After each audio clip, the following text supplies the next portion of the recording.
I would like to extend deep thanks to everyone who's choosing to listen to the Sustainable Principles. It was written for people like me who really wanted to contribute in a positive way to making the planet a better place, but weren't sure where to start. Before enumerating the principles, I'd like to state the following. Edenfinity is not affiliated with any religious group or movement, and Edenfinity is not affiliated with any political group or movement. I'd also like to offer my thanks to the following people whose work contributed directly to these principles. Christopher Alexander, who's the author of A Pattern Language, The Timeless Way of Building, The Nature of Order, and my old professor. Principles number 4 and 5 directly relate to his work, while his influence can be felt in all of them. Gyimur Shi, who's the author of The Seven Mysteries of Life. What a fantastic book. What a mind. His concepts greatly influence principle number 2. Dr. Robert Anthony, who's the author of Deliberate Creation. Such a deep yet easy read. His work influenced principle number 2 as well.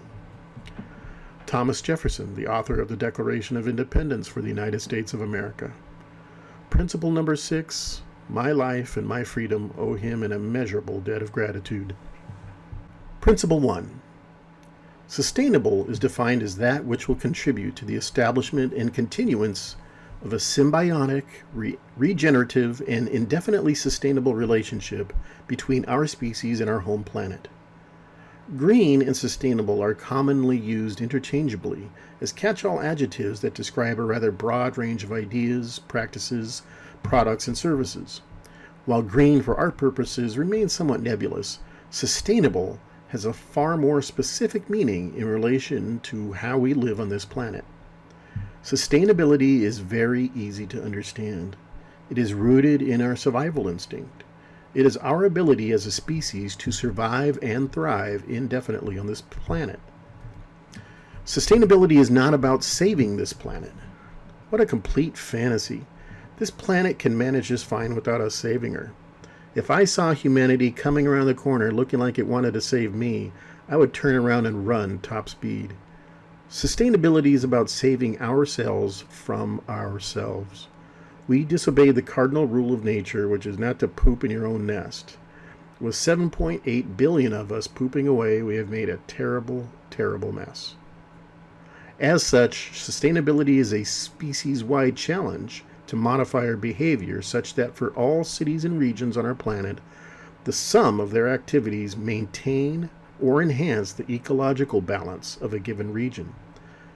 A system like this does not deplete the resources of a given region over time. It carefully calibrates human activity with resource availability and maintenance of native flora and fauna so that the human activities can sustain themselves indefinitely over time. Principle 2. Our world is a living being inhabiting a universe of living energy. Many of us can intuit this reality now, far more than in past decades. This is thanks in large part to our modern physicists, whose work has slowly and steadily trickled into our common consciousness.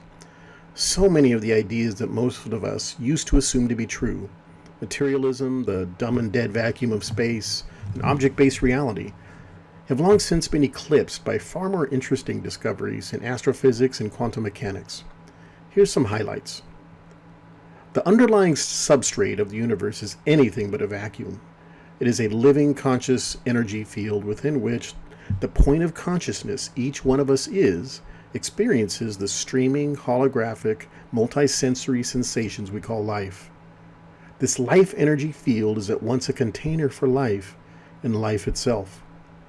The objects, plants, animals, and people that we see only exist for us as energetic potential until our act of observation changes them into vibrating concentrations of energy that our minds interpret as discrete objects. The deeper reality, though, is that we are observing one field, one matrix, one big bowl of energy soup of which we are an intrinsic part. We ourselves are vibrating concentrations of energy within and a part of this field. If we liken ourselves to a theater, we are both the projector and the audience. Our reaction to what we experience in this field, i.e. our emotional state, is directly related to our vibratory state. We project holographic thought forms whose content is dependent on our vibratory level, and both the screen and your vibratory level react and adjust to each other. This is life. Quantum physics has shown that what we experience as a continuum is actually a strobing series of thought forms morphing slightly at every moment. Perhaps the most important characteristic of the universe for our purposes is flow. The motion of the universe is the means by which we experience time and events. As a result of universal flow, everything in the universe is in a constant state of flux, either growing or decaying. How sustainable a given energy concentration or system is will be determined not just by static structural characteristics, but by how energy flows through it. This is not a fantasy or joke. This is the reality you were born into. You live in a wonderful place, and you have the power to sculpt this place to your tastes. One caveat, though: with power comes responsibility. Principle 3. The primary characteristics of sustainability are environmental harmony, environmental efficiency, and environmental quality. From the root drive of survival and the need to develop a positive relationship with our environment, we can extrapolate 3 characteristics of true sustainability: environmental harmony, environmental efficiency, and environmental quality. These aspects are fundamental qualities of vital living systems, which interweave and overlap with each other. Let's take a deep dive into each one of these. Environmental harmony may best be described as developing a symbiotic relationship with all of our bioregions and the planet as a whole. Every bioregion on the planet is a unique system whose environment is formed by a delicate interplay of landform, climate, animals, and plants. In an ideal symbiotic relationship, plants and animals are adapted to the given landscape and climate and form an interdependent food chain which creates a sustainable energetic balance over time. In almost every instance, the presence of modern cities has severely disrupted the host bioregion. Resource depletion, pollution, and climate change are just some of the adverse effects that cities have on our planet's biomes.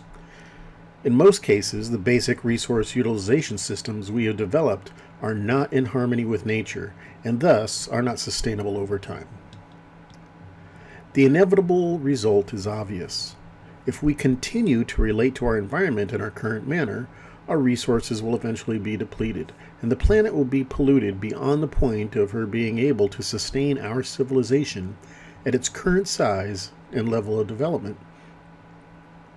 Environmental harmony entails a commitment to scientifically studying the natural systems of each watershed and bioregion, determining a comfortable maximum human population a given bioregion can support, and then redesigning our resource systems to complement those of nature.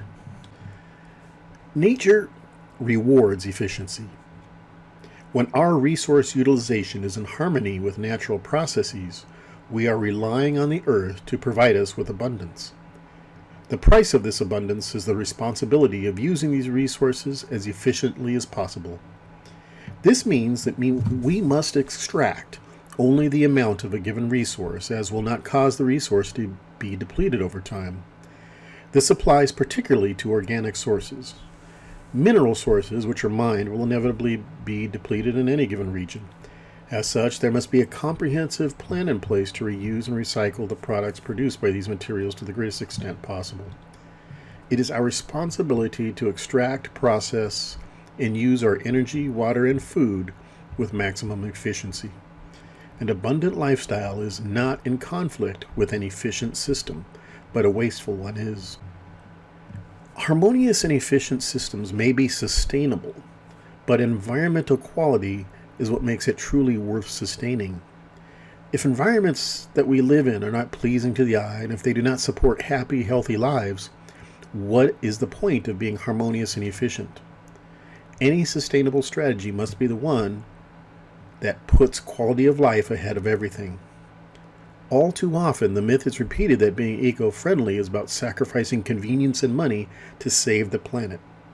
Unfortunately, ideas like this are passed along by many well-meaning environmentalists who often focus only on efficiency, mainly because it's the easiest sell in a materialistic society that is organized around a fight for artificially limited resources.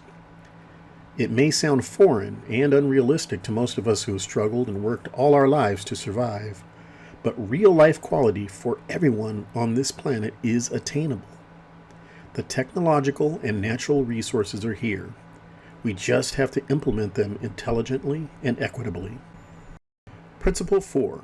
A sustainable community is a vital living system. When a community is in harmony with its environment, when it is using its resources efficiently, and when its members are enjoying abundant, happy lives, this community can be said to be a vital living system. While we all exist within the same energy field, which is conscious and alive everywhere, there are varying degrees of vitality at different locations. The phenomenon of degrees of vitality is a more profound idea than merely organic life versus inanimate objects. Everything exhibits some level of vitality, including inorganic objects, and this level of vitality is reflected in the relative beauty and order of a given object or entity. The degree of vitality shares a strong congruence with the degree of sustainability. Contrast can help us understand the concept. Think of a healthy rainforest, a pristine desert, or even a beautiful, well-planted neighborhood. When we experience these spaces, we sense the vitality, and we are drawn to it, just as we are repelled by places like the enormous dump that has accumulated in the middle of the Pacific Ocean. While it is not always easy to determine the specific characteristics that differentiate living and diseased systems, we all instinctively recognize both. Principle 5. Sustainable forms derive from sustainable, structure-preserving processes. While it is important to understand the characteristics of sustainability, in order to evolve our communities, we must understand the processes that create sustainability. These processes are as varied as life, but they may all be described as structure-preserving transformations. Our first instinct in confronting challenges is often to focus on fixing what is not working, or even blowing everything up and starting from scratch. The quickest and surest path to sustainability, though, is to assess our systems to determine what is working, and in employing our resources to these elements to enhance them. Even the most corrupt, stench-filled system has some elements that work. When the desired incremental positive change has been achieved, we simply repeat the process, assess what is working, then deploy assets to enhance what is working. Sustainable change is structure preserving, not disruptive. It is evolution, not revolution. Principle 6. The rights of life, sustenance, and freedom of expression are inherent to all humans. With these rights comes the responsibility of contribution to the nurturing of these rights for all. The first part of this principle has been stated in similar ways many times, and I will simply assume these truths to be self-evident. The same thing can be said about the second part, which is just a natural consequence of the golden rule.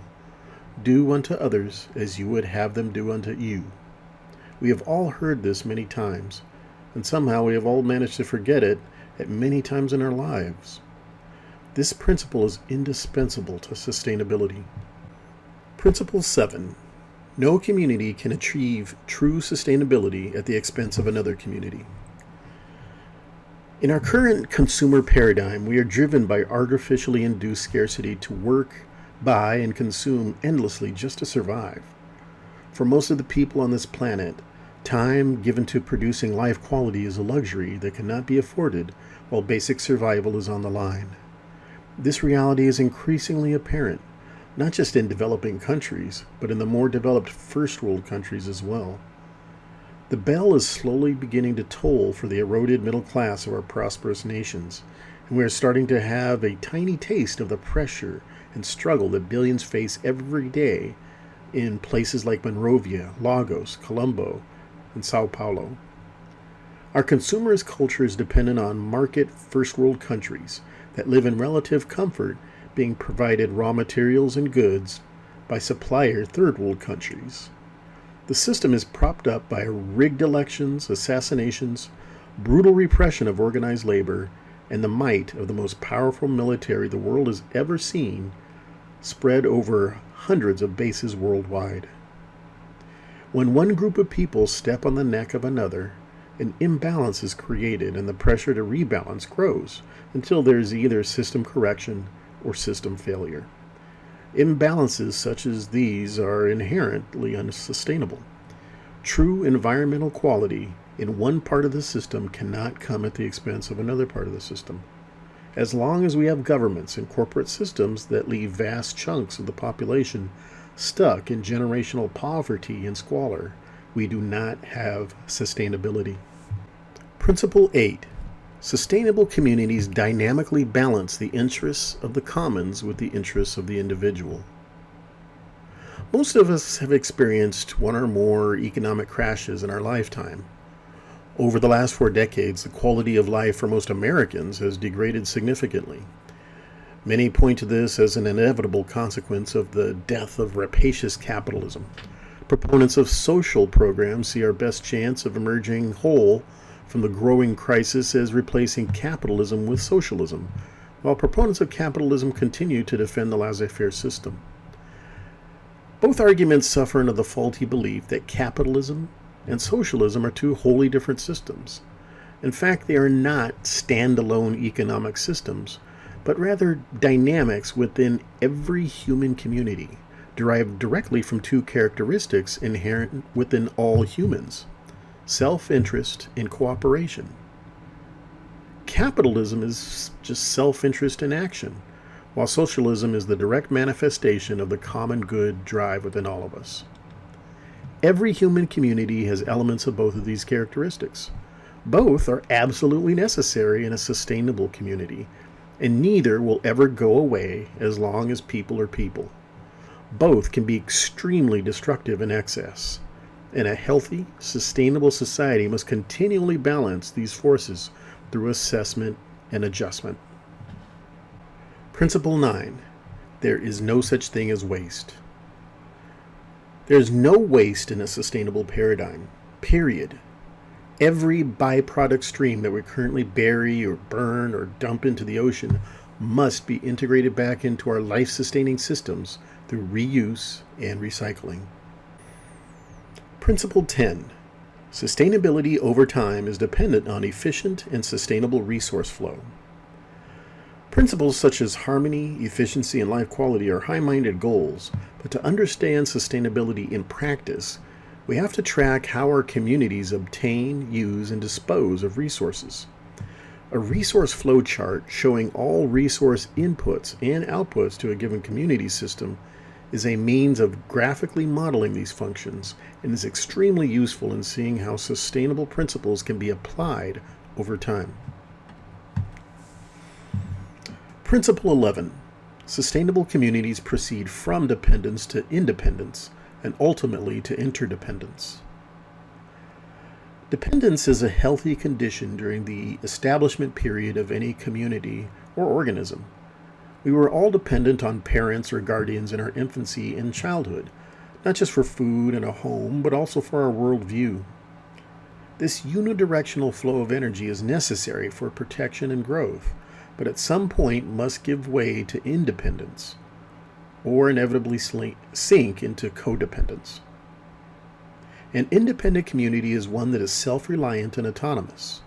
It can grow its own food, build its own houses, and generate its own energy.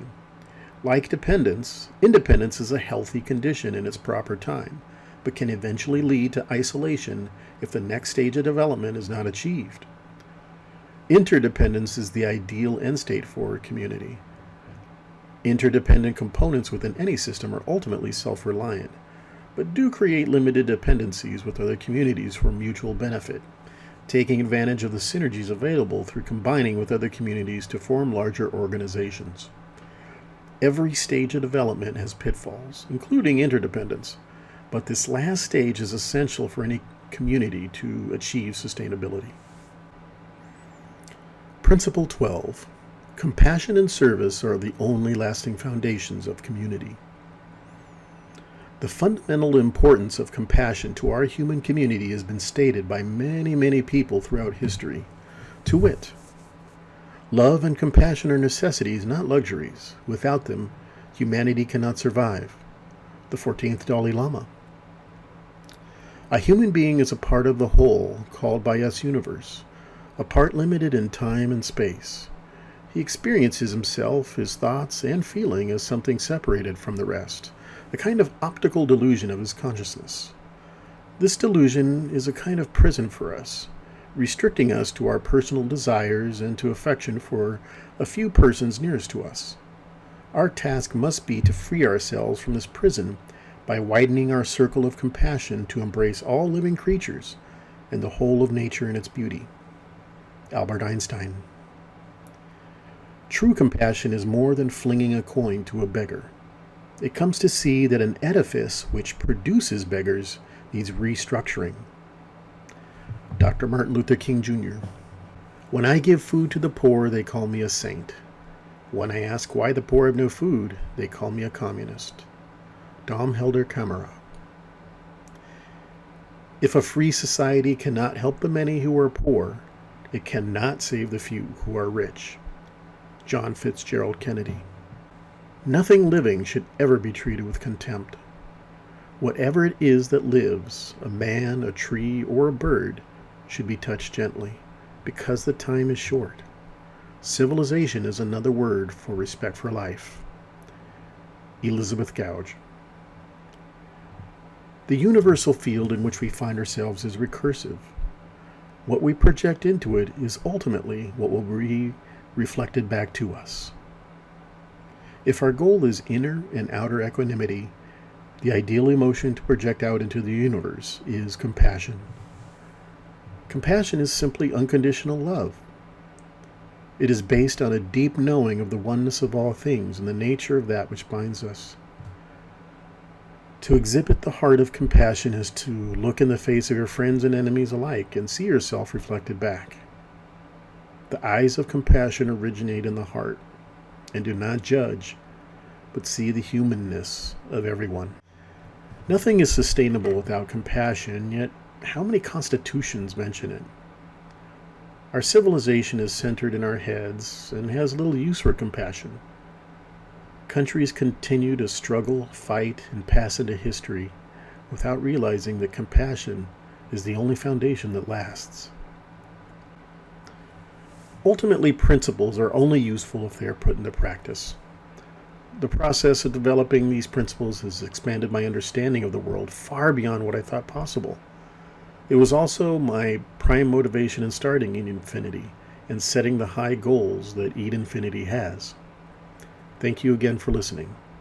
Until next time, this is Millard.